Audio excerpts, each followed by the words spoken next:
In C++ and many other object-oriented programming languages, an exception is an object that is used to report an error while our program is running. In theory, this object can be of any type. It can be an integer or a string, but quite often it's an instance of a class that directly or indirectly derives from the exception class in the standard library. So in the standard library, we have a hierarchy of predefined exceptions. On the top of the hierarchy, we have the exception class.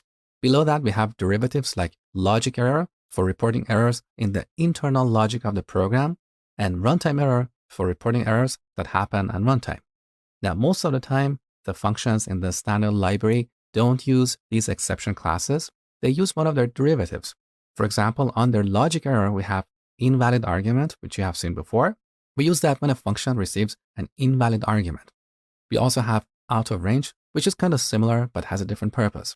So these are a few examples of the predefined exceptions in the standard library. Of course, there are many more exception classes, but these are the ones that we use most of the time.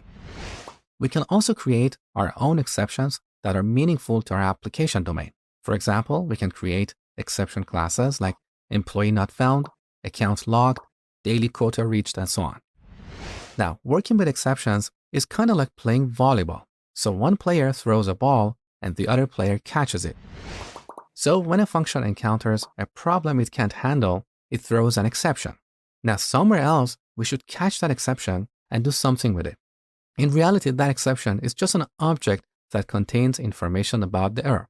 So when we catch that exception, perhaps we can show an error to the user and allow them to retry. We may also write the error to a log file.